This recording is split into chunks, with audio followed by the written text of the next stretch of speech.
The discussions will be useful to others. So I'm recording now. Go ahead, Adam Mohammed. All men like pineapple. Therefore, my lecturer is not a man. What's the hidden premise? I see only 3 hands, 5 now. Madam, Go ahead, my lecturer do not like pineapple. Very good. That's the hidden premise. How did you arrive at that? Which rule of inference did you apply? Madam, modus tollens. Tollens, very good. That's a Tollens inference. Very good. One more. Okay, so I've seen some feedback in the chat room. I've seen Abeko's feedback. That's correct. Now, what about if I had said all men like pineapple, therefore all men will grow mustache? That's another entemy. One premise and a valid conclusion. And then I want you to introduce that hidden premise. Okay, all men like pineapples, therefore all men will grow mustache. Godfrey.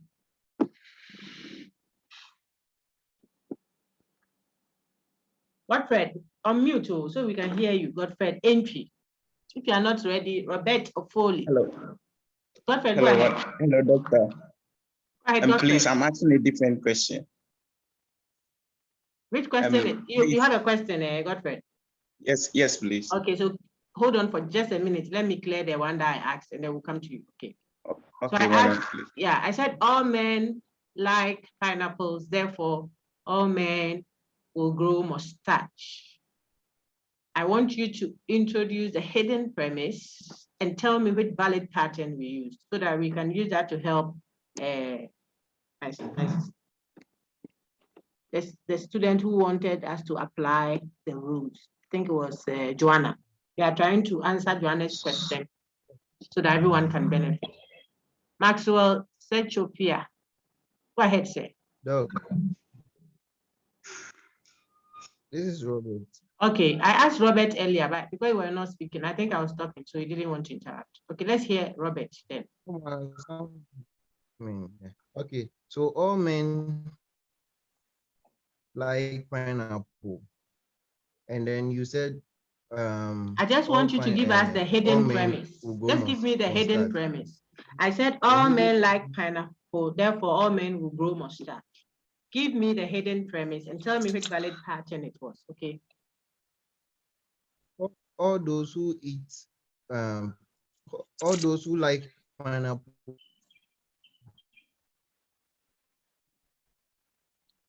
What have they done? Robert, we are losing you. All those who like pineapple have done what? Continue quickly, please. Oh. All those who like pineapple.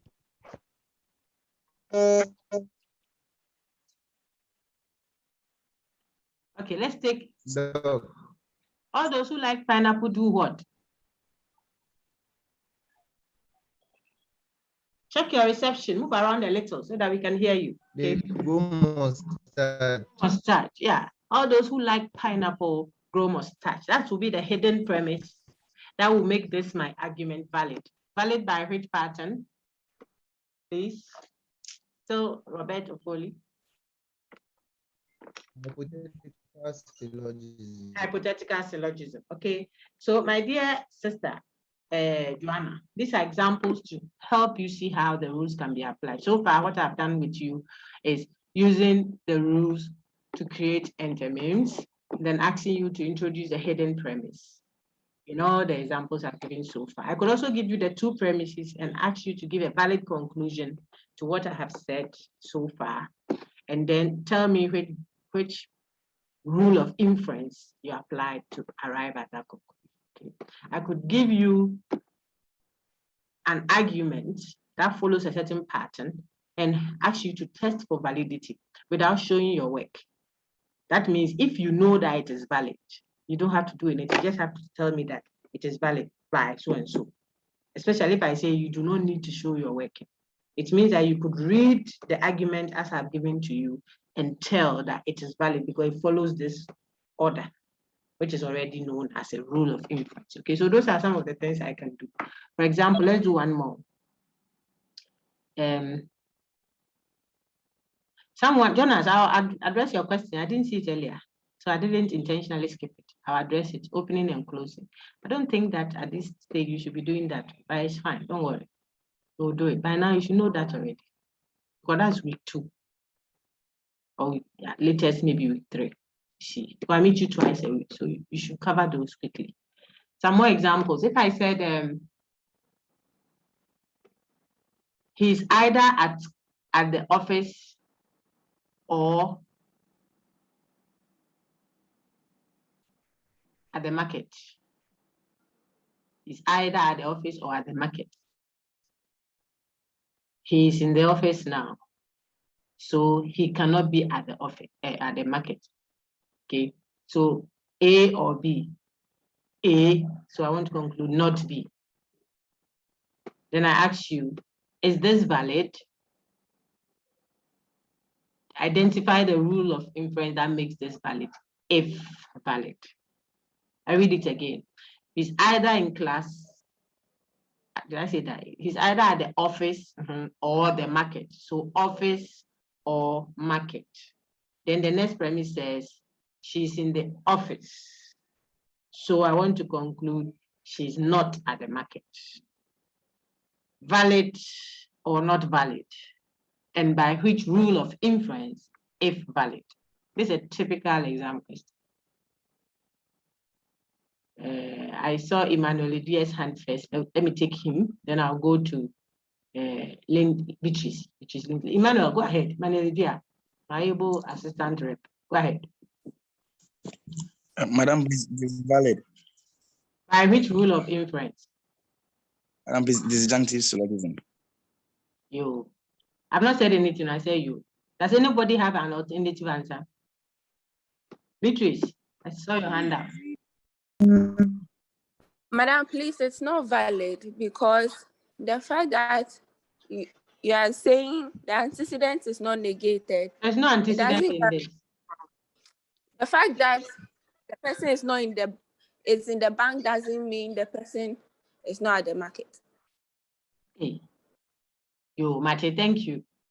I want to input. I've not said anything to any of you. I'm here to react. I'm just taking input from you. The expression was, I'm either at the market or the office. Office or market. Okay, one or the other. Then the next premise says, I'm in the office. So I'm concluding, therefore, not market. I want to know. Madam. I'm coming now. I want to know whether this is valid or not valid. And if it is valid, which rule of inference is that? Okay, go ahead, Beatrice. Madam, I think it is valid. You think it is what? Valid. Okay, so then you don't disagree with Emmanuel Diaz? Yes. Any alternative answer? Another one. Ukwampare. Hello, Doc. Hello, Doc. Madam, I think it is also because I want someone please. who thinks it is contrary to what the others have said. I don't want a repetition. That's why I'm asking. Madam, like I'm offering an explanation. Why it is what? Why it is valid. No, I don't want someone who says it's valid because that's what has been said. Okay. I'm looking for an alternative. That's what I mean. So if someone thinks otherwise, so I hear their thoughts. Madam, please the arguments again so that we people. When I ask them things, listen, it makes our videos very long. This is all repetition. When you are playing back, you have to repeat the same things before you get to something new. You should be alert to, I beg. I said, I'm either at the office or the market. That's the first premise. Then the second premise says, I am at the office now. Therefore, I am not at the market. I'm asking you, is it valid or not valid? And if you say it is valid, what is the rule of inference you are applying? That's it. It's simple. Okay. Frank, Hello, Doc. Doc, Doc, I want to hear Frank, please. Doc, please, it is not valid. Why? Because there is a possible inclusive sense of the disjunction. Excellent. It is not valid. It is not valid. To validity is not truth. I told you the last time. If you say it's valid by by disjunctive syllogism, the few of you said that, and I'm sure it will represent a lot of people's views if they are not being particular about details. Why I am concerned when I say use your official name, the people are using ID. When I say don't do this one, then people are doing it. Will show. I keep telling you, show, because you are not particular about it. You think, oh, by this one, if I use my ID, it be me, no, this one, the woman, she shouldn't drag it. It's something I'm teaching, it's a principle, it's a discipline. It will help you to read the document that they bring to you to sign as an MP for us. You read it well. Where there is not, there you will see not. Otherwise, you gloss over it and sign something and sell us off as a nation. So you have to be interested in the deed. They said, write down your ID in the space provided on the answer booklet. People write their name there. Say, then when you go and you are going to grade, and God forbid, your name and another person's name are the same. There are people like that. All of them are called Joshua Mensah, maybe 6 Joshua Mensahs. Write down your ID. People write name because they just don't want to keep simple rules. And I'm saying that it shows, you see, the discipline called logic helps you to be organized. That's why we are doing it for everyone. Critical thinking is logic made accessible to a general congregation, so to speak. But here, what we are doing is for the disciples. So it's not for everyone. That's why we expand it a bit more. Understand that the pattern for disjunctive syllogism is clear. A or B. That's the first premise. The second premise says not A. The negation is done in the premise. Not A, it means you have negated one. You have taken one out totally. Then we don't have any other option than to take the other one, which is what? B. That's the pattern. So A or B. Not A, then you can conclude B. That's the rule. It's a rule. It's not negotiable. You don't negotiate it. You don't try to interpret it. You don't try to find out, oh, but how can I be here and at the same time at the market? Can I not be here in person and at home checking my food in my mind? I can. That's the inclusive sense we told you about. So when you make an either or statement, there's always the possibility of both occurring. Therefore, if you want to do a valid disjunctive syllogism, look at the pattern. You should be looking at your workbook now. I don't need to look at it because I know it from practice over many years old. 20-something years, I'm practicing the same thing. If you include my student years when I was in level 100, 20-something years. So I don't need to look at it. The same thing done over a period, almost become a routine. You need to look. So I'm teaching from a distance. I'll say, take your workbook and look. Do that. It's simple. It will help you so that you see the pattern, that the negation of one of the alternatives is done in the premises. The two statements that come up before the therefore line, before the bar, which separates them. The bar separates the premises from the conclusion. You see that? So A or B. Not A, then you can say therefore B, like Frank just said. You could do it another way. You could say A or B, not B. Then we can say therefore A. That is the valid pattern. What I said A or B. A, so we should conclude therefore not B. That is not valid. It's not correct. Then I'm sure someone will say, but Doc, you say she's at the market or at the office. Then the next premise says she's at the market. So we have to conclude that she's not in the office. Says who? I said I can be at the market physically and be at the office mentally. The two can occur at the same time. If you are an investigator trying to find out how someone killed someone. And you say, oh, he has an alibi. That man was sitting under the tree, so he couldn't have been the one in the office. He could have been the one acting through the secretary who poisoned the person. So you have to have a wider perspective to matter. A or B. You can't say A has come, so B will not come. No, it's too cheap. You have to be deep. That's what we are training ourselves to do. Okay, so market or office. What is the valid one? Not market. Then we can confidently, based on our evidence, we can confidently say then the other one. If you negate one of the alternatives in the premises, people, then you can conclude the other one as what? Valid by disjunctive syllogism. That is the correct way. So I save at Barclays, remember my example in class, or I save at Stanchart. Then I tell you, I do not have an account now. I don't save now with Barclays. The two options were what? Barclays or Stanchart. The next evidence I give you is I don't even have an account at Barclays. Then you can validity means given the premises, if these were true, then I will not have any other choice than to choose the other one. That is what validity means.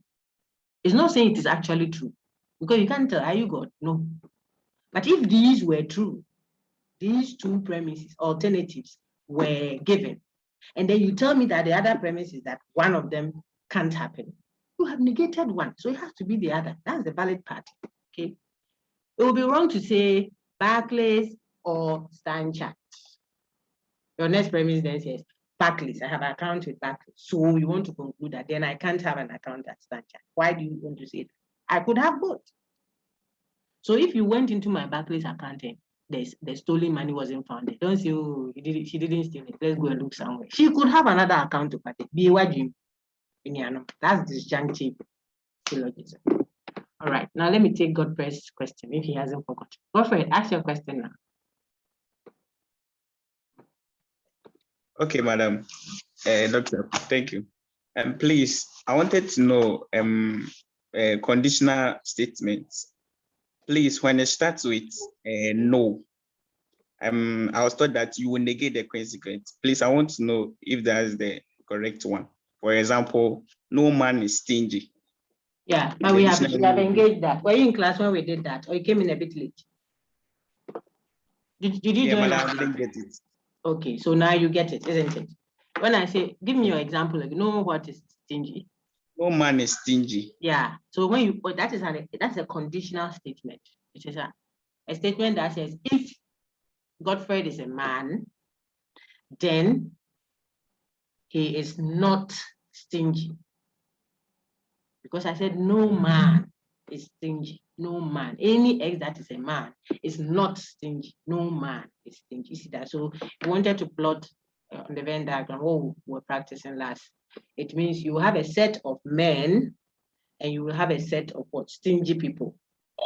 Then they will be disjoint. They will not have any connection whatsoever. So one will stand to the left, the other one will stand to the right. Okay, that is what it means to say no man is stingy. If X is a man, then X is not stingy. If I said all men are stingy, Godfrey, how would you write that as a conditional?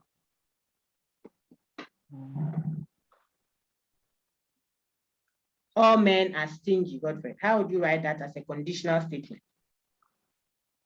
Madam, all men are stingy. P conjunction Q. It's not a conjunction. H. Sorry, please. Still a conditional. P conditional Q. Yeah, that's correct. But I want you to write it in English. If I said all men are stingy, how will you write it down as a conditional in natural language? Okay. All men are stingy. Yeah. Who would help Godfrey? Because these ones, if you don't know them, you struggle.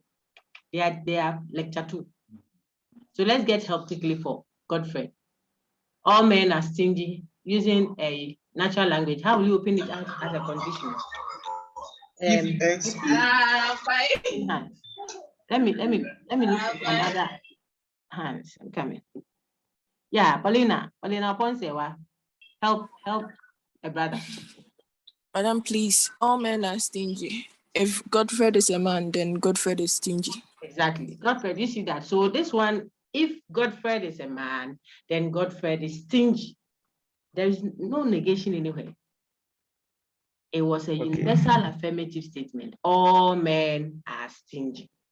Anything you see that is a man will also be stingy. That is what the statement means. So if you wanted to plot on a Venn diagram, you have a circle called a set of what? Men, M, and that circle will be inside a bigger set of stingy people, S. So you have a rectangle, which is the bigger set of stingy people, and then our set of men, circle, will be inside that, because I said all men are stingy. It means all men are inside the set of stingy people. That would be a subset relation.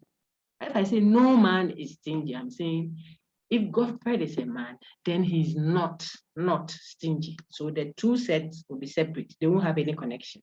And you have to practice more with that. That is where you will develop a modus ponens, modus tollens, hypothetical syllogism, etc. from the universal statement. Okay. I see 4 hands. I don't know if they have questions. So let me take them one by one. Godfred, are you better now? Yes, please, Doctor. Okay, welcome. If it's a question, keep your hand up so I can take it. I see 2 hands. Okwampa, is yours a question? Yes, madam, please. I want you to explain the constructive dilemma to me. Which explanation do you want from it? It is a rule. You just learn the pattern. I don't know. But the last time you were saying that we should understand so that when you treat us a bit, we can. Yes. So what I want to know, what should I, if you say explain, do I use that in an example or something? But if you say explain, I don't know how to explain hypothetical syllogism. Yes, please use example. Syllogism is saying if P, then Q. And if Q also happens, then R. Therefore, if P, then R. That is it. If you want me to explain, constructive dilemma. I know. I'm building from there. If you say I should explain modus ponens, I don't know how to explain.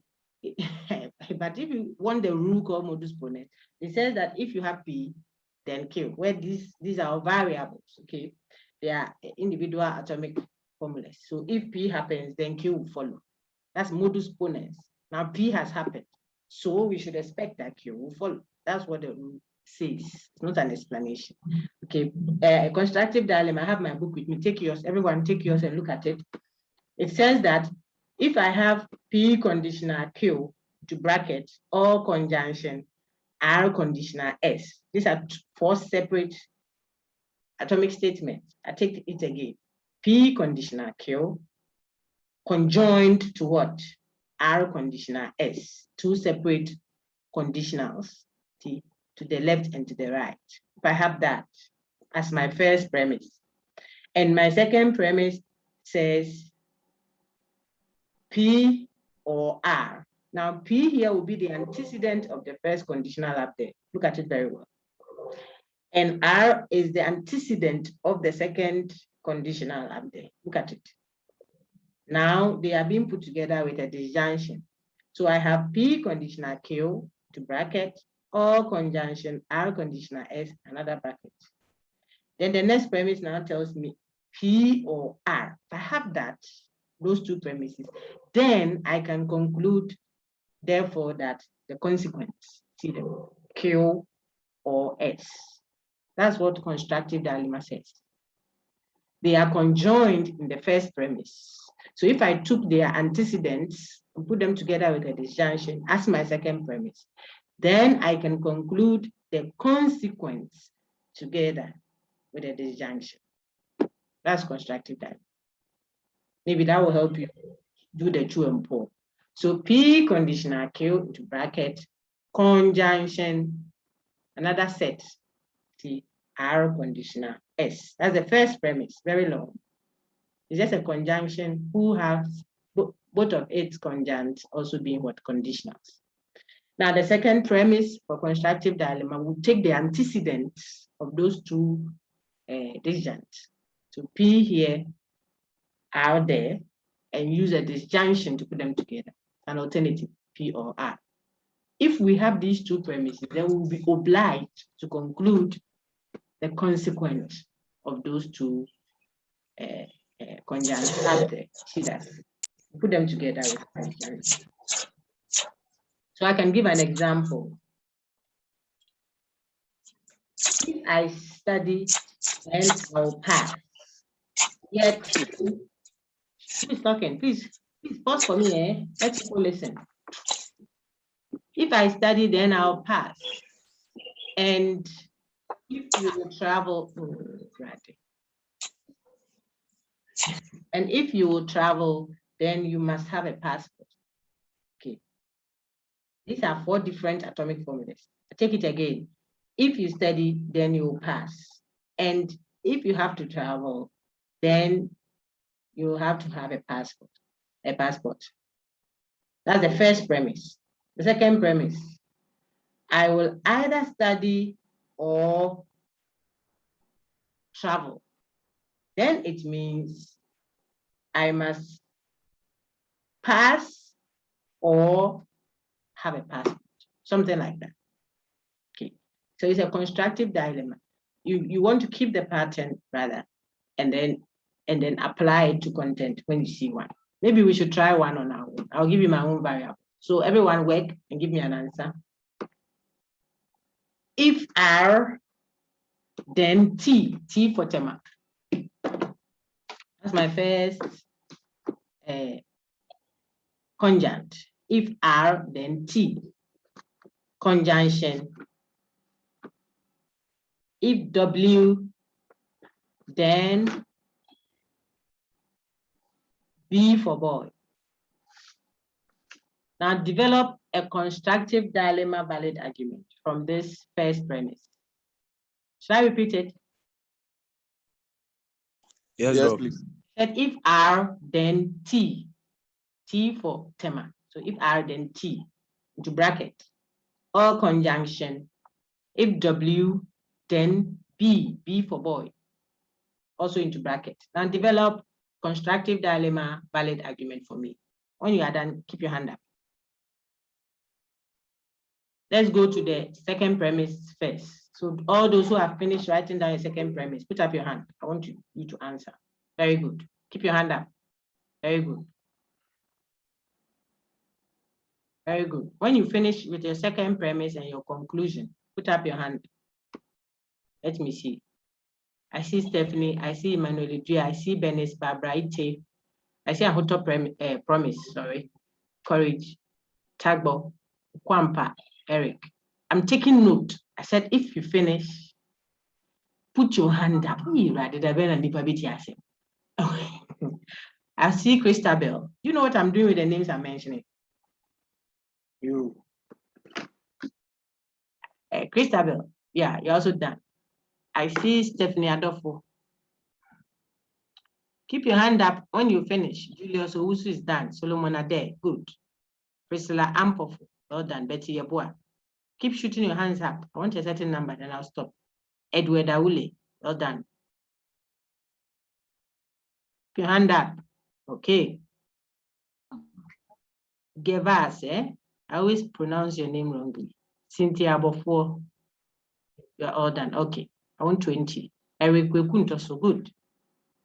And the last person for this morning. Okay. Very good. Paulina is also done. Joanna does it. Now tell me what the pattern is. The first premise said R conditional T or conjunction W conditional B. The main connective is a conjunction. So let's look at what the next premise will be. Who is done? I want to tell us. Madam. Madam, promise. Jonathan agree. Jonathan agree. What's the next premise, please?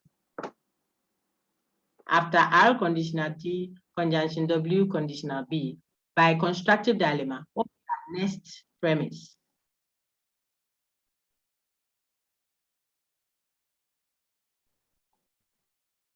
Jonathan. Hello, madam. Yes, tell me. Now the next premise is R W. Very good. R disjunction W. Well done. Then the next one, hold on, I'll call the person I want to conclude for us by constructive dilemma. Daniela Amwakon, conclude for us. Our friend says, after our first premise, the next premise should be R disjunction W. Now we can conclude what? Go ahead. Hello, madam. You can conclude what?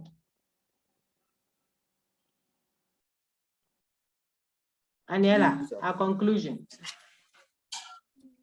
Hello, madam. Conclude, my dear Daniela, conclude for me. Okay. Madam, Were you T following? Just conclude. Yes, madam. Go ahead, there's no time. Yeah. T disjunction B. Very good. The conclusion is T disjunction B. Well done. So I'm sure that all of you who, Genevieve, you also looked at yours. Everybody check yours. Yeah, did you get that answer? Yes, madam. Yes, madam. Your friend's Yes, question was madam. beneficial anyways. Okay. Yes, madam. It could have been statements which you would interpret and symbolize like this. It could also have been one premise and a conclusion that you had to introduce a hidden premise by applying the constructive dilemma. It could have been one premise and a conclusion where I gave you the K disjunction W and concluded therefore T disjunction W and told you what is the main premise that was not added. You should be able to do it if you know the pattern. Okay, so that is the rationale for your friend's question. I think it was worth our stress. All right. Now I saw Jonas Akon's question before I take the next question. He says we should go over the open and close of branches. The opening and closing of branches in our analysis is simply repeating what we know as what? The principle of non-contradiction that Aristotle admonishes that we should not disobey. In other words, don't contradict yourself. Don't say one thing, one statement, and the statement's own negation along the same path of reasoning. You can't say that. You see, so don't say P and not P on that same pathway. That is what we are applying. So if you know that from lecture 1, I kept telling you that the nature of this course is such that you can't skip one topic earlier and then continue and hope that you can make it up later. No, this one is like a building. You need the blocks to stand on mortar. So you can do the ceiling and then say later I can come and do the wall, the lintel, whatever, and then do the foundation. The building will collapse. If it is a reading course, what we say, a read course, like what Descartes said about something, and then what Plato said earlier, what have you could read topics 3 and 4 and later come and revise your topic 1 that you missed. This one is not like that. This is foundations. There's a foundation, then you build on it, then you build on it, then you build on it, so you get to painting and finishing of the building. So you can't do finishing, fix windows. Why are you going to fix the windows when there is no wall? You see that. So if you do not understand certain basic things, you may know all the translations, you may know all the rules for decomposition, you know that tree you branch, for disjunction you branch, for conjunction you go straight. You have learned all that, but what are you going to apply it on if you don't know how to translate conjunction? That is why I entertained Mary's question, because that is foundational. If you can't do the translation, you won't have it in symbols for you to now go and apply the rules that you have mastered. Okay. If you don't know the rules of inference, you may know how to decompose. But if I say decompose constructive dilemma, you don't have the raw material. You are holding tools ready to work, but you don't have the raw material. You'll be like what Isaac asked his father, Abraham. Where is the sheep? Because if you are going to sacrifice, the most important thing hasn't come. We have walked all the way 3 days up Mount, whatever. Where is the sheep? Okay, so I want you to be minded. If you don't understand the principle of non-contradiction, you won't be able to close or open. You won't see why we are closing some things and opening some. It has to be the same statement, like P. Then along that same path, when you are reading upwards, not across, not when you are reading from one branch to the other branch. You don't read that way. You read on that same branch all the way up to see if you have the same statement and its negation on that path. So if I have P, not P, then I will close that branch. But if I have P, not Q, they don't contradict. Q and P don't share an identity, the law of identity. That's also there. P is P, Q is Q. So if P is negative and Q is positive, there is no contradiction. They are two separate statements, friends. Now, when you read along that path and there is such a statement and its own negation, you close it because you can't continue engaging along that line. That's what we mean by close the branch. It means there is an inconsistency on that line. So you can't continue arguing. Then a place where there isn't any such friction, a clash of views. The bachelor has beaten his own wife. That kind of confused, absurd speech, is not there. Those branches that don't have any contradiction, you open it, you take it open, correct? It means it can make the formula consistent. That part, formula na no correct. Formula consistent, true. You can use that part to make the formula consistent. That's why you open it to tell yourself that if I wanted to make this formula correct, consistent, true, I would have to use this part. What is happening to the atomic formulas on that line?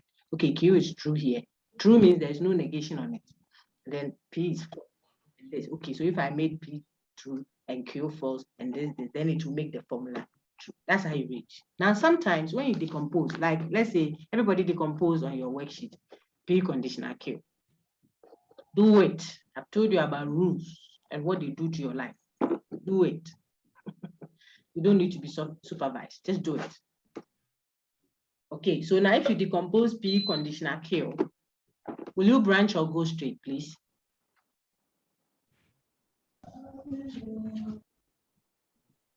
Branch or straight? P conditional Q. You will branch. You will branch. Thank you very much. So see what branch, and we cross out our P conditional Q. See what happened. We have not P to the left and Q to the right. Yes, thank you. Hey, some people's network is far away, pal. You just heard me. Okay, all right. So we have decomposed. Now you see that not P is on the left and Q is on the right.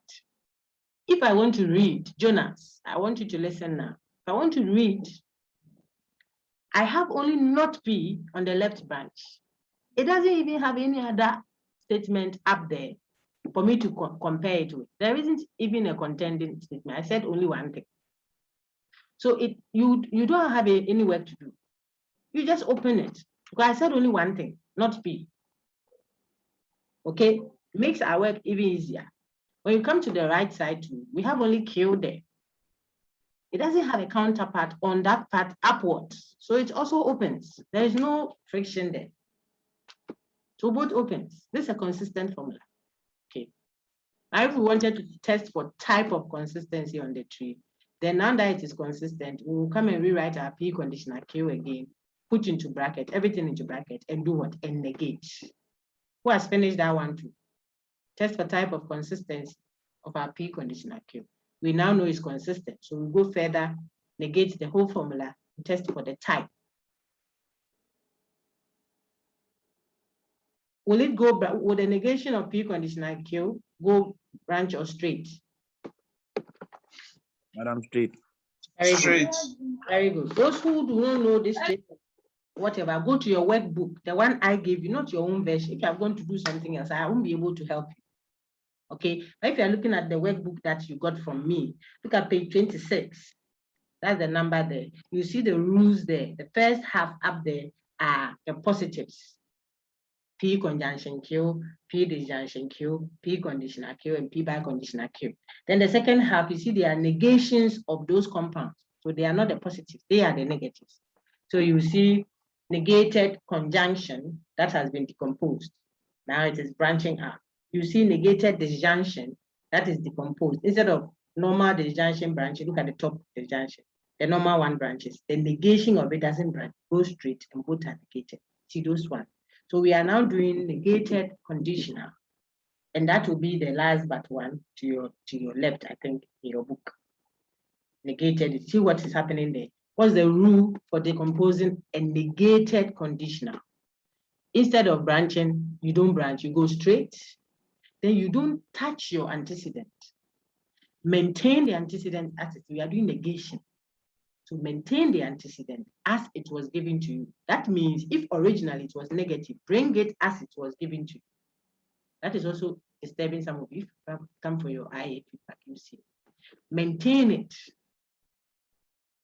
Leave it as it was. So here we're given a P, so we just write our P down in the straight line. Then rather go and trouble the Q. I told you at class. They're negating, so your trouble goes to the consequent. Okay, so P, not Q. We are done. Now we can cross out the big compound.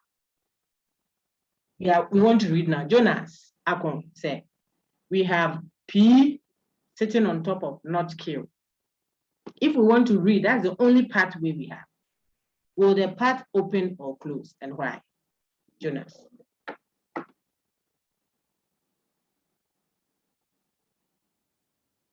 Jonas, are you there? Where Jonas? Is Jonas still with us? Or you can't talk, that's why you type there. Okay, maybe he's put in a chat. If you can talk where you are, please answer the question for me. Will it close or open, and why?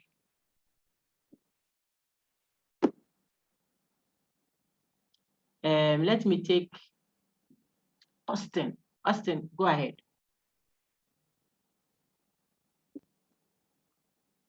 Is Austin there? You are muted, please. Austin, go ahead. Madam, move close. We have P on top of not KO. Did you do the work with me, or you were observing? The negation of a conditional. The formula was. Madam, I did it. Yeah, the formula was negation open bracket P conditional Q bracket close.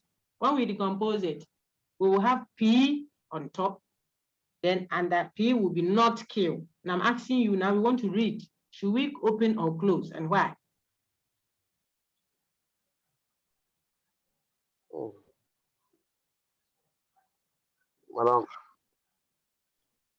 Madam, you open it. I'm kind of confused. Yes, you open. Why? When you go to the formula, Q is not negated. That's not what I'm trying to find out. Thank you. You open it, but I want to know why. Eunice, I hear talk. Go ahead. Doc, please, because there is no contradiction. There's no contradiction. That's all. P doesn't contradict not Q. That's the reason why we open it. Q is carrying a negation, but its negation has nothing to do with P. Q is not P. If the answer was P on top of not P, we would have closed it, because on that part, the person says P, then the next way up, the person says not P. That would have been problematic. But if I finish decomposing and have P and under it is not Q, they are different identities. So the part that one is negative and the other one is positive doesn't clash. They are P and not Q. So my dear here, Eunice, you're right. We'll open it. Now the original opened, when we negated that compound and decomposed again, it did what? It still opened. How will you interpret that? Is it a tautology or a contingent formula? Sumela Al-Hassan. People have their hands up, they get worked up when I don't call them. I leave the 99. I'm like my father in heaven. I tell you all the time. I leave the 99 and follow the one lost sheep. So be patient with me. Tell me, original statement consistent, its negation also consistent. What does it tell you? What type of consistency then would that formula be? Courage. Doc, please, contingent. Very good. So that will be a contingent formula. Now everyone test for this. Test the type of consistency of this formula for me. Open bracket, quick, right? Don't ask me to repeat this again, right? Open bracket, P conjunction. I'm also working. So we'll put together. P conjunction, Q, bracket close, or conditional, not P. P conjunction Q, bracket close, or conditional, not P. We want to test for type of consistency using tree analysis. All the best. Finish and tell me. I'm also working. Please, can you repeat the question again? Hey, I knew it. That's our reference. Open your bracket first, then write P conjunction Q. Then close the brackets. Conditional, not P. We are testing for type, the type of consistency. So you have to test for consistency first. If it is consistent, then you negate to test for which type. Okay, let's work together. I'm also working. Notice that it is a conditional. So your antecedent, which is itself a compound already, must. Stephanie, are you done? Yes. Very good. Tell me, I'm not done. I'm talking, sir. People have finished me. Please go ahead. Was it consistent? Yes, it was consistent. What And then the type, I got contingent. You got contingent. Okay, walk us through it. Once I also work. Tell us how you did it. Everybody listen to the TA, Stephanie Adolfo. Go ahead. So the P conditional Q, P conjunction Q conditional like P. Yeah. It's a conditional, so it will branch. And then you negate the antecedent. So you get negation of P. The negation of the P conditional conjunction Q will be on a straight line. Very so good. it will be P ne Q. So both branches will open, making it consistent. Hold on a minute. You say it will be P ne Q. Look at it. Will it be P ne Q or what? Yes. It will be ne P ne Q. It will be P ne Q. Are you sure? Not P. The negation will affect both of them. Or look at it very well. You see, the original statement in the conjunction. Yeah. Don't worry. So it's P conjunction Q that I gave you. So if you want to expand. So the Morgan's law, yes. Very good. Continue, please. So the testing for the type. Very good. You negate the whole formula. Yes. Yes, so now it will be a negation of a conditional and it will be on a straight line. Excellent. I like how you say it. Go ahead. So it will be P conjunction Q and then P. Because the P is already negated. Excellent. Those who are struggling, So that's your TA for the composition of conditional. Get her number. Your appointment. Continue, second. So on the straight line, you get P, PQ by. Yeah. Then contingent. Well done. If I have P, PQ, Jonas, if I have P, PQ on a straight line like that, there is no contradiction there, so it will open. And if it opens, it means that the original opens, its negation also opens. That's a contingent from like depends. Okay, it is not a tautology. Well done. Let's work one more. Still using the same formula. Write it this way: P conjunction Q.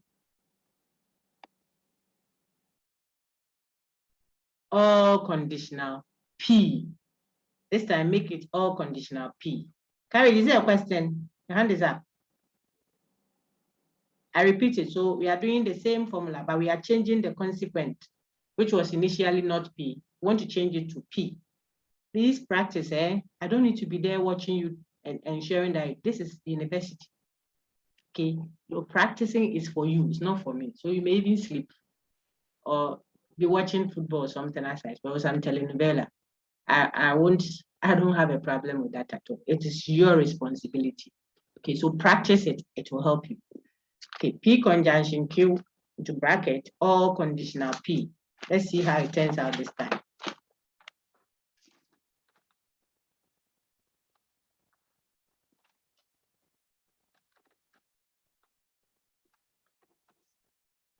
Whoever is done can raise their hands up quickly.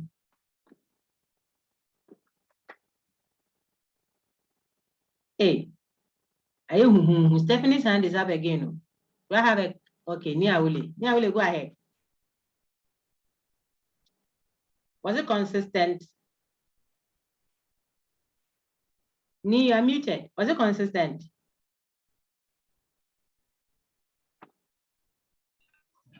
Yes, madam. Okay, which type of consistency was it? Madam, it's a contingency. It's still a contingency. Wow. Yes. Okay. Walk us through and let's see. I'm still working. So walk us through and let's see. Madam, it's because it's a conditional, you branch. Yeah. And after branching, the P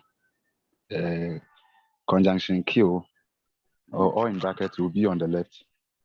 And then the P with one variable will be on the right. And because P conjunction Q, you decompose on the straight line. So you get your P, under it, you get your Q. That is not correct, Niawule. Are you doing the left side now? Sorry, Doing the madam. left. Let's look at it together. So we have done P conjunction Q or conditional P. It's a conditional. So when we branch out, okay, before I say, I think Desmond's hand is up. Let me hear Desmond. Okay, but follow me. Okay, so that where we got a little hiccup. Okay. Madam, please. I'm correcting the side he made a mistake. So when you branch, the antecedent will be negated. Excellent. Yes. So when it's negated, pardon? Please expand that for him. Yeah. Okay, so when it's negated, we then have a negated conjunction. So with that, we still branch. Excellent. So both the antecedent and consequence will be negated. We don't have an antecedent and consequence for that formula. Hey, sorry. Yeah. Both the conjuncts excellent will be negated. Well done. Well done. Hey, I'm impressed, class. Keep going. Yeah. All right. Thank you. Big boss, my friend who started. So you see that Desmond helped us a little for that branch.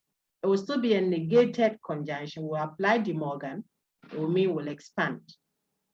Okay, without a negation, if it was just a conjunction, we'll go straight. But when we negate a conjunction, negating that conjunction means you put the whole conjunction into a bracket, all of it into a bracket, and put the negation out there. If you just put a negation in front of the P, then you would have a conjunction whose left conjunct is negated. That would mean that you put one on top of the other. No, that would be wrong. So if you want to do it correctly, conditional says negate my antecedent. Everything that came as antecedent must be negated, the whole pack. That is how come we'll put it into bracket before we negate. That's what Desmond said. That if you open that out, it will become a branch having not P here, not Q there. Then the original statement P is also there. All the three places, Jonas, Apple, if you were working with us, all the three branches open. So it's consistent. Now let's move on to do the type of consistency. I'll take Robert. Robert, continue from there. So we are now testing for the type. Okay, Doc. Yes, sir. When you are testing for the NC, you have to put something in brackets and then you negate it. So we move forward because it's a negated conditional. It is not branching; it's going straight. Excellent. So we have P conditional. P condition P. P what? So we further Preconditional. Hey, sorry. Uh-huh. Preconjunction Q. I was waiting for you to say and then sorry. That's all I was waiting for. Good. So we'll have P conjunction Q. Yes. Then the next one will be not P. excellent. You see, we are working from a distance, so we are not using the board, but you see that you are able to do it because there are rules. You see, very good. So now we have P conjunction Q sitting on top of not P on a straight line. Now, what should we do next? Yes. Say. We further decompose P conjunction Q. So it is a conjunction. It still goes straight. Very good. We have P and then Q. Now, how do we interpret our thing? Should we open or close? My dear friend who started beautifully for us, please listen. Should we open or close? About for Cynthia, should we open or close? Please, it will close. It will close. Because there's a contradiction. Excellent. What is contradicting itself there? Not P and P. Well done.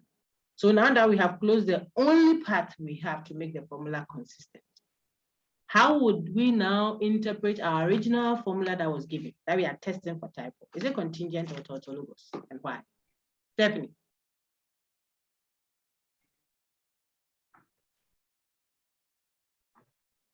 Lord, please do mention my name. Yes, I did, Stephanie. Hey. 1, 2. Yeah, please then. We have finished decomposing. Lord, please, what did you say? You are not listening. Yeah. I think you will be listening. Courage. Listen to Courage, yes, Stephanie. All right, go ahead. Okay. Please, you say it is tautology because when we negated the first compound, it closed. When we negated the consistent formula, it became inconsistent. So that tells us that that statement is what? A tautology. Because tautology is what? Always true. So when you negate means you turn it upside down. When you turn something that is always true upside down, it will become always false. So we tested first, it was consistent. Consistency too can be either always true or sometimes true, sometimes. Either tautology or contingent. We have decomposed, it only told us that it is consistent. We wanted to know which type of consistency. All we have to do then. Joanna, Auntie Joanna. Hey, people are struggling with their tautology and contingency. Keep your microphones muted. I want to explain again. I said, just like your friend Courage said, the original formula, I'm showing you the language to use so that you don't get your answers wrong, even though you know the thing. I've marked your eyes. I said distinguish contingent from consistency. People say consistency, there is some true and some false. Whilst contingency, every statement can be either true or false. You see, so if you don't say it well, you will get it wrong and lose those 3 marks that you need. Meanwhile, you understand it, but you don't know how to say it. Like if you wanted to say negation of P conjunction Q, you say the antecedent is this. There's no antecedent in it. As soon as you say antecedent, you are wrong because it's not a conditional. So I want us to capture it well. I can tell that all the feedbacks I'm getting from you, you understand it. Now we want to work on how you are expressing it to make it better. So I'm saying, why do we say the formula is a tautology? The answer is correct that it is a tautology, but why? The reason is the original formula, P conjunction Q into bracket or conditional P. That was the original formula. You can also say the original statement, still a statement. Okay. The original formula became consistent when we decomposed it. Its negation also remained consistent. There, then we'll say it was contingent. The second one we are doing now, the original formula was consistent. Its negation became inconsistent. So it tells us then that the original is a tautology. That's how you speak. So open branch, closed branch, When the branch is open, it tells you that it's consistent. When its negation closes, it tells you that its negation has become inconsistent. So original consistent, its negation inconsistent suggests to us that then the original formula is a tautology. Then I went further to explain for those who may still not understand why we say tautology. A tautology is always true. That is why when we negated it, the second step, when we negated it, it became always false. Inconsistent means always false. Remember the truth table analysis table. Always false, false, false, false, false, false, true. No matter what you do, the formula will be false. That's inconsistent formula, also called contradiction. So if the original was consistent, that consistency doesn't tell us which type it is until we negate. When we negate, then the formula exposes its type of consistency to us. When you negate and it becomes always false, inconsistent, then it means the original was always true. That's the logic behind that kind of decomposition, okay?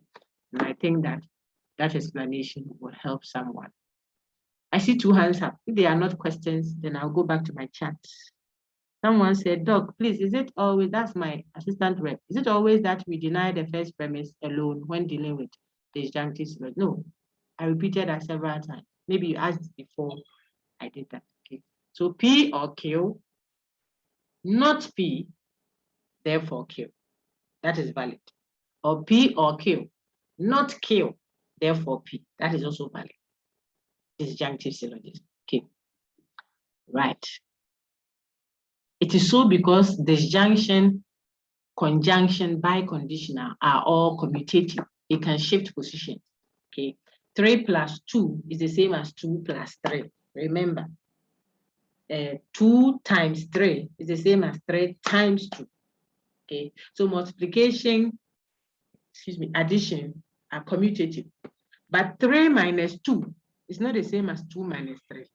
So subtraction is not commutative in math. You can't commute and think that the answer will be the same. 3 minus 2 will be 1. But 2 minus 3 will be -1.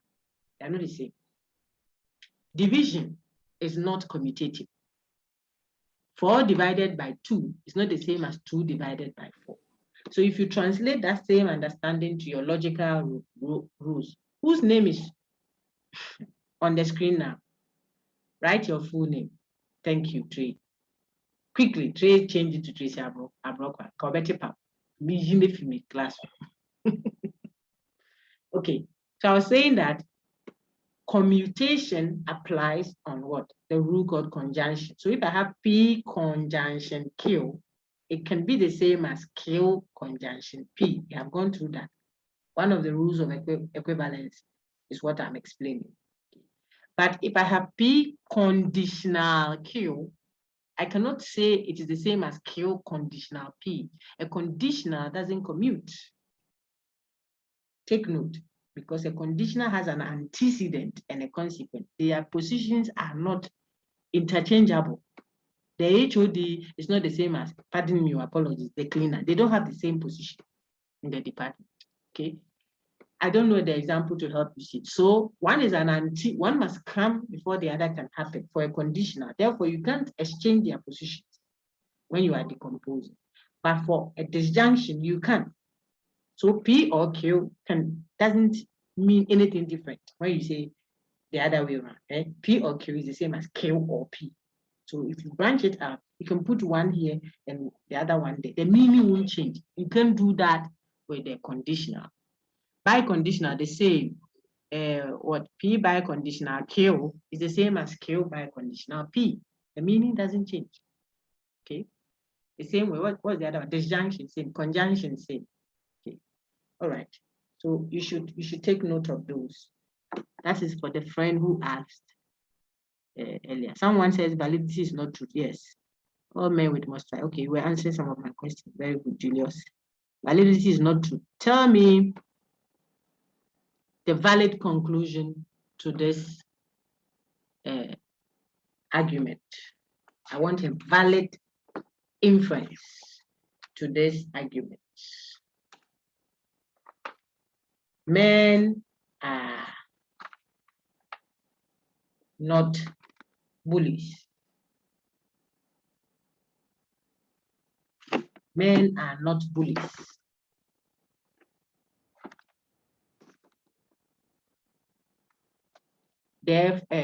Men are not bullies. I said valid conclusion, so I have to give you the second premise. Men are not bullies. My lecturer is a bully. What's a valid conclusion to that? Keep your hand up.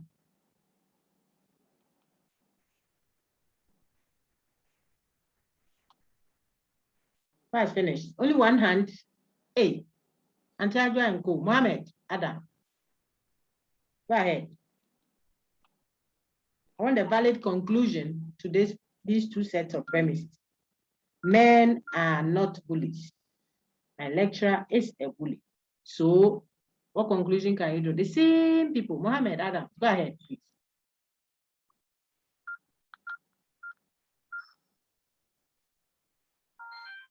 Yeah, Mohammed, talk. It will be my lecturer is not a man. Very good. That's a valid conclusion. By which part? Hello, madam. Yes. Which pattern of validity is that? Which rule of inference did you apply?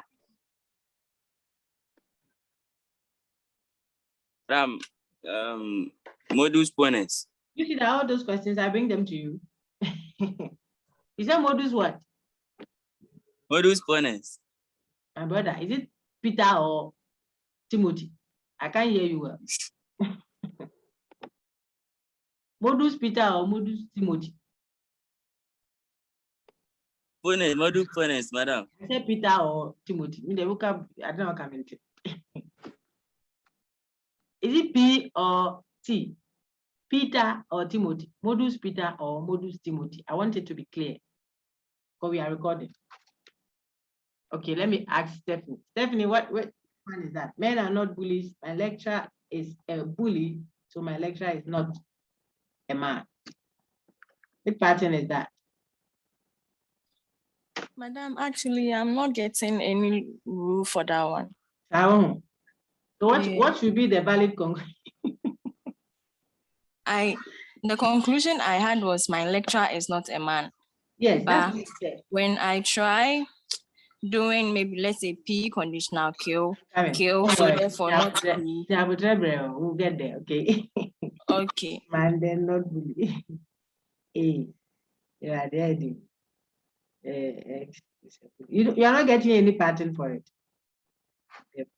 Who can see the pattern? Thank you, Stephanie. I want to promise. Can you see the pattern? Yes, Doc. What is the pattern? Modus tollens. Is it Timothy or Paul? Japan Rosina. But I want to know, is it modus tollens? I know. Modus Timothy. Because you know, some people hear modus balance. That's what they are hearing. Modus balance. And they want to play back and hear it. Sometimes people come back with the video and say, "Oh, this one, I didn't hear what the sound." I say, this is exponent. So no, but here tolerance. So modus Timothy. You know the T for tolerance. There we can see. My sister is tolerance, and you are right. Now show your colleagues, including my own Stephanie, why it is tolerance. Promise, if you can do that. Hello, Doc. Go ahead. Because we deny the consequence. My dear Stephanie, I listening. When you open men are not bullies out into a conditional, it will be if X is a man, then X is not a bully. That's what we have put down there. Doc, please, was your second premise my lecturer is a bully or my lecturer is not a bully? I said my lecturer is a bully. Oh, okay. That's how come you yourself were able to deduce the conclusion, therefore my lecturer is not a man. A man. So what we have done is denied the consequence. When we say denied, we have turned the original one that was given to us upside down.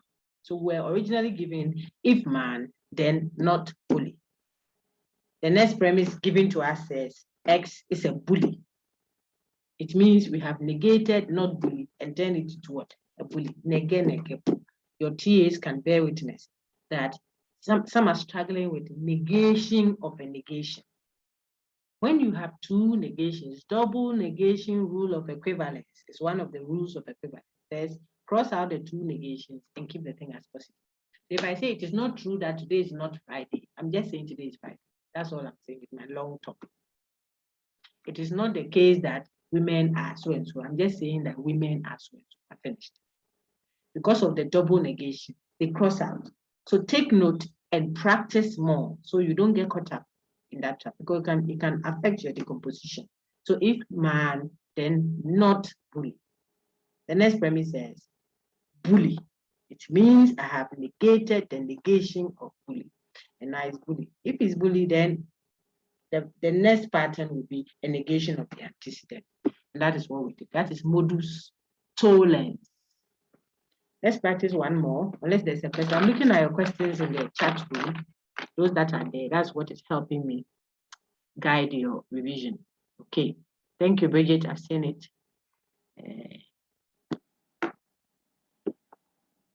So the hands up, are there questions? Okay, quite a number got it correct. Bridget got it correct here. Roberto Foley too. All right. Let's try our constructive dilemma again, just in case people have forgotten. I'm going to give you a formula. Write it down. S, then Y, or conjunction A, then B. Develop constructive dilemma, symbolic argument from this premise. S, then Y, S for Samuel, then Y, or conjunction A, then B. Who's finished? Put your hand up, quick. I wish you would do that without looking into the workbook. Okay, I see Bridget, I see Stephanie. Work. I see Courage, Mohammed, Adams. There are quite a number of you here. I want to see a lot. Yeah, keep putting your hand up. Keep your hand up. Little shadow, you can't see it.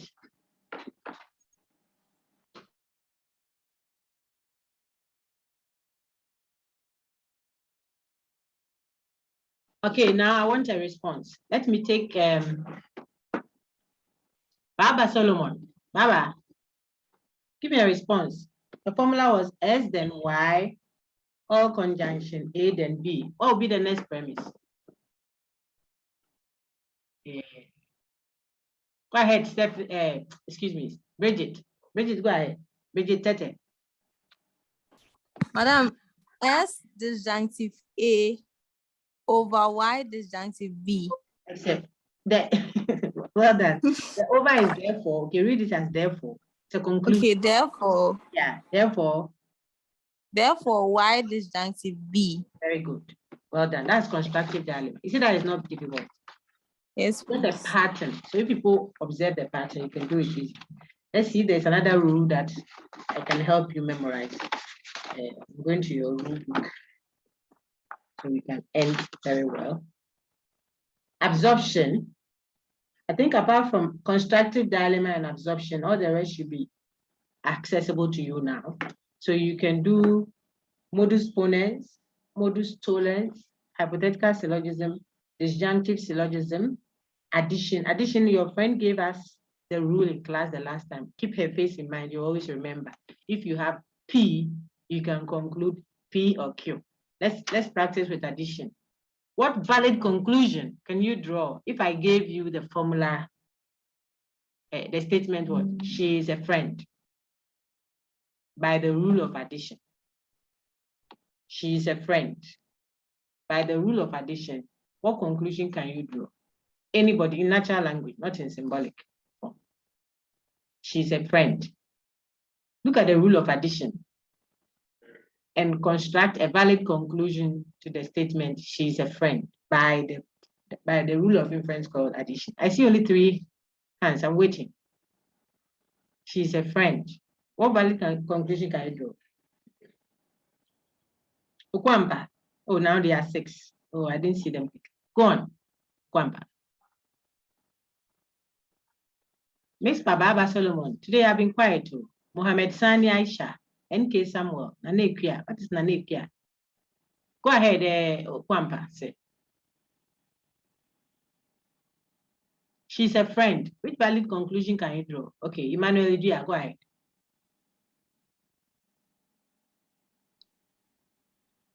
Who is able to speak? Go ahead, please. Madam, please, she's a friend. She's a friend.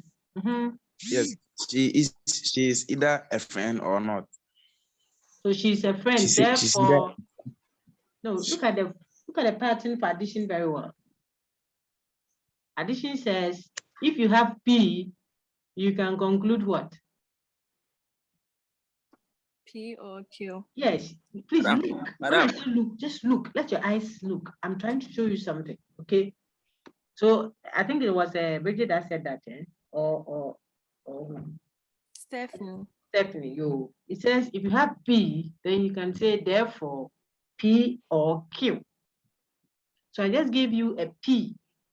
She is a friend. What valid conclusion can you give to this, my premise, so you can create a valid argument by the rule of addition? That's the question I've asked. You see? Madam. Madam. Go ahead, sir. Madam, she is either a friend or a sister. Yes, so you, like our friend said, it's correct. What Emmanuel Diaz said, I want you to create it as an argument. So she is a friend. Therefore, she's a friend or a sister. Full stop. That's all. Maybe it's for 3 marks. You don't have to waste time. You won't have time for your final exam, please, to waste. You have time to spend judiciously. So I want you to do that. Okay? How about conjunction? If I gave you she's a friend as one atomic statement and she's a sister as another atomic statement, by the rule of conjunction, what valid rule of inference called conjunction can you draw from that? P is she's a friend, Q is she's a sister. Create a rule of inference that is valid by conjunction for me. Desmond Hood, they say, a prayer warrior. Go ahead. Madam, she's a friend and a sister. So you would, when I say create an argument, a rule of inference, create the rule. So first, you have a premise that says she is a friend. Second premise, she is a sister.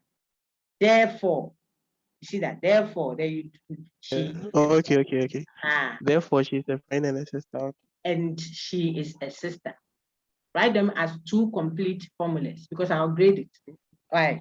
Very good. All right. Okay. The same preamble.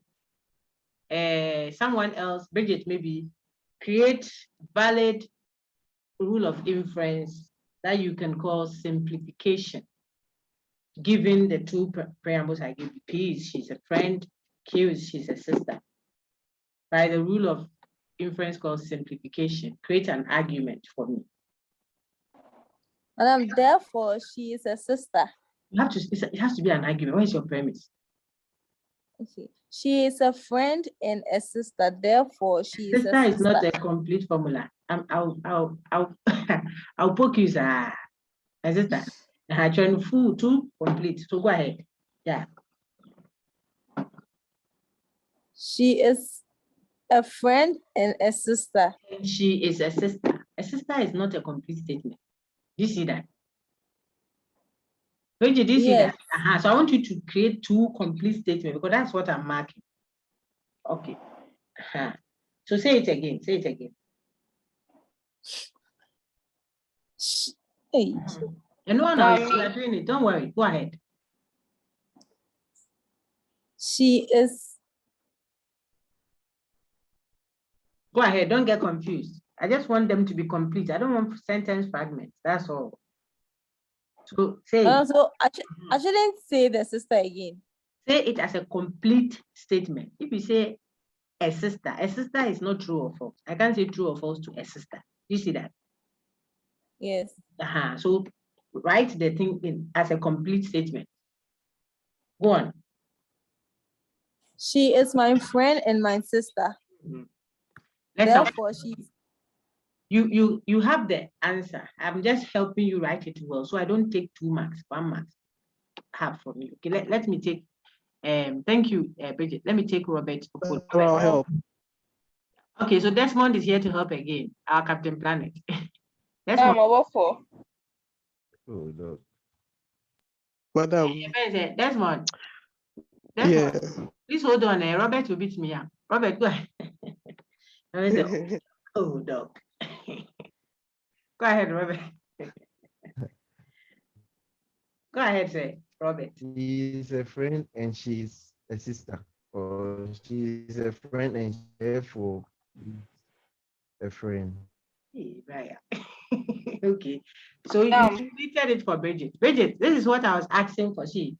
So by simplification, we have P conjunction Q, therefore P. You got it correct. I was just asking you to write it as 2 complete statements. So we say she is a friend and she is a sister. Because she is a sister can be true or false, but a sister cannot. That's all I was saying. So she's a friend. Thank you. Yes, she's a friend and she's a sister. Therefore, we can take one of the options. Therefore, she's a friend. That's the rule for simplification, giving the same preamble. Okay. Thank you, madam. You're welcome, my dear sister. So we can now do using P, Q, the same formula I gave you, decompose, create a valid argument by disjunctive syllogism. I've given you P and Q. Use it to create disjunctive syllogism. Let me see. There are 10 hands now. I have to find the others. Where are you people? I can't see the raised hand, so I see only the few up here. Okay. If you haven't spoken this morning, speak. I want those who haven't spoken. Taufik, you have been silent in my class for a long time. You have to talk. Taufik Mohammed, my class rep from critical thinking. I have to talk in class. I reward that. Okay, Godfred. Florence in Kroma. Florence, go ahead. Godfred, wait. Let's go. Austin Latte, wait, you have spoken today. Florence in Kroma, go ahead, my dear sister. She is a friend or she's a sister. She's not a friend, so therefore she's a sister. Excellent. No buts. Nothing went wrong. Everything perfect. Well done. That is how you apply mind-giving dictionary to create disjunctive syllogism. Austin, you can do now for me modus tollens using the same preamble I gave.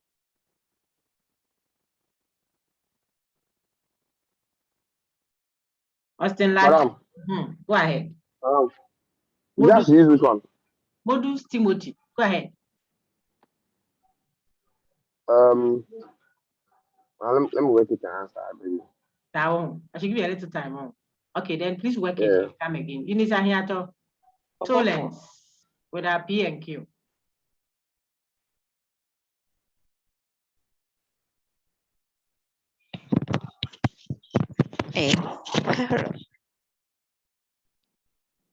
Eunice, did you hear my question? Eunice. Yes, Doc. Go ahead. Doc, please me. She's a friend. No, if she's a friend, then she's a sister. You were a little distracted, Eunice. If she's a friend, then she's a sister. Yes. She's not a sister. And therefore she's not a friend. Very good. That is excellently done. You were a little distracted because I was having the feeling that you would have responded quickly. I think you were multitasking. Okay, well done. Someone else do modus ponens with the same preamble. So I can now take say Austin. Austin, are you done now? Okay. Yes, madam. Modus ponens. Yeah. And if she's a friend, she's a sister. She's a friend, therefore she's a sister. Therefore, she's a sister. Very good. Well done. Let's do hypothetical syllogism. We will need a third preamble to do hypothetical syllogism. she will stand by me. So Q, PQ, you have already. Let's add R. R is she will stand by me. Comfort to China. Do hypothetical syllogism with these three preambles. Okay. If she is a friend, then she is a sister. Good. Next premise. If she is a sister, then she will stand by me. Very good. Conclusion. If she is a friend, then she will stand by me. Everybody clap for her. That was a little tough. Yay. Perfect. Well done. Obamade. Well done. Uchenna. Bravo. Okay. So what we just did was hypothetical syllogism, giving some preambles. You're just applying it to create it. Now I want to add, we have done a disjunctive syllogism, hypothetical syllogism, tollens, ponens, addition, conjunction, simplification. We just revised our constructive dilemma again. I think that question was very important. It helped some people. So now we have just one that we haven't touched on together, and that's absorption. So let's see how we can conquer that one to an end for the day, how we can conquer absorption. Everybody look at your page now together, please. See the rule for absorption. I'm referring to page 2 of your workbook. Down there, those who just started thinking through, okay? Don't worry, go to that page. Look for the rule of inference called absorption. It has only one premise and it takes us to one conclusion. Though that one is not a syllogism, okay? Syllogisms would have 2 steps, 2 premises, taking us to one conclusion. So modus ponens is a syllogism, tollens is a syllogism, hypothetical syllogism is a syllogism, disjunctive syllogism is a syllogism. I think we may want to include, no, those are the ones I know to be syllogisms. The others I cannot speak authoritatively on them, okay? Because syllogisms have to be related in a certain way. It's not just enough to have 2 steps leading to the conclusion. Okay, so let's look at absorption. What does the rule say? You have just one premise, then it will take you to a certain conclusion. Let me help you conquer that. See, the premise is a conditional. If P, then Q. If you have if P, then Q, absorption rule says then you can conclude if P, the same starting point, then the same compound. Watch, if P, then, but instead of ending with Q, which would have been a repetition of your premise, look at it very well. You open bracket, repeat your antecedent again, the P, which you were working with all this while, repeat it again, and conjoin it, conjunction, with what? The Q, in close bracket. That's absorption. So P conditional Q becomes P conditional open bracket, P conjunction Q, bracket. One more. The same pattern, so we can put in different variables. If I have Q conditional R, by absorption, it will become the same Q conditional, then open bracket, Q again, conjunction R, bracket. Look at the pattern, that is it. So P conditional Q, repeat that P conditional down there. And instead of writing Q immediately, don't write a Q. Open bracket, repeat your P again, and then conjoin it to the Q that you have to write, and you are done. Okay, that's the rule of absorption. Let's try now. I'll give you my own variables. If I'm not surprised, right. So let's do W conditional S for Samuel. W conditional S. We are doing absorption.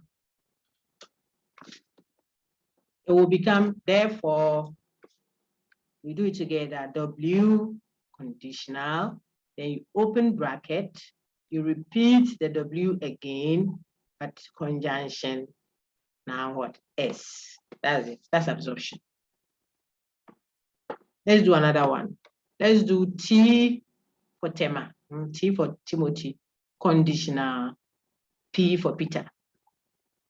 I'm changing the variable so that you don't get fixated on the P and the Q and think that the trick is about P and Q. No, it's the pattern, not the variable. So T conditional P by absorption will become what? Therefore, you start with your T, let's do it together, T, you repeat the conditional. Then instead of writing P, you open bracket now and still repeat T again, conjunction. Now you can bring the P. Cool. That's absorption. Okay, so I've worked it with you. Now you can do it yourself. So R conditional T, who has finished? By absorption, R conditional T becomes what? Kayla. Madam. Julius, wait, let me take Kayla. I'll come to you, okay? Kayla, Nana. Yeah, madam. Yes, auntie. R conditional T becomes what? Therefore, our conditional into brackets, our conditional. Hey, sorry, conjunction T. Very good. That's correct. Well done. Julius, please do R. Doc. Yes, Julius, please do R conditional T to bracket all conjunction S conditional P for Paul by constructive dilemma. Hey, Masheda. Now you're doing constructive dilemma. R conditional T to bracket. Yes. R conditional T. Conditional T. All conjunction into brackets S conditional P. Let's do constructive dilemma now. Everybody do it. Julius will give the answer. Julius, what should the next limit be? So it's going to be R disjunction S. Very good. Therefore T disjunction P. Excellent. Well done. You are clapping. T disjunction P. I are there. Sister Joyce Akins, do this one for me. You see what I'm doing now? Now we are blending absorption with constructive dilemma so that I can help you picture it well. So let's now do constructive dilemma absorption with S conditional P. S for Samuel conditional Peter. S conditional P. Absorption. Sister Joyce Akins, it's your turn now. Doc. Yes, please. What will be the conclusion? Therefore, by absorption. Therefore, S conditional into brackets S conjunction kill. Conjunction P. Very good. Well done. My idea. I'll bring everybody kebab when I'm coming on Friday. I think you did excellently well. We want to end now. What should you do? If you are a vegetarian, I'll bring a food. You know the other one. No promise and fail, but up. I'll bring you a vegetarian dish. I'm ending. This is what you should practice at tutorial and on your own. Practice the application of the rules. Practice a demonstration of the rules of equivalence, both on the table and on the trees, especially your interpretation of it. You can't close everything and say consistent. No. And then when the second one closes, it should tell you up there that the formula you started with is rather what? A tautology. Remember that if you want to test for validity of an argument, we haven't done any of that today, but I think that is straightforward. Validity of an argument, you negate the conclusion alone and then add to the whole set and decompose, okay? So where you have like modus ponens, we know that P conditional Q, P has happened, therefore Q must follow. The conclusion is Q. Now, if you were testing for the validity of modus ponens, you write P conditional Q, P, therefore, the original is Q, then you negate the Q, make it not Q, and decompose. If you decompose and you read the branches, everything closes after you negated the conclusion, remember. you intentionally negated the conclusion, and so everything closes. And it rather tells you that the original formula was valid. You have said that over and over and over again. Learn that. Learn the straightforward ones, how you distinguish a consistency from a tautology, blah, blah. Don't tell me every a consistent formula has true or false in it. Is a consistent formula has true or false in it? Every statement can be true or false. That's why it's a statement. Every statement has a truth value. You haven't answered the question.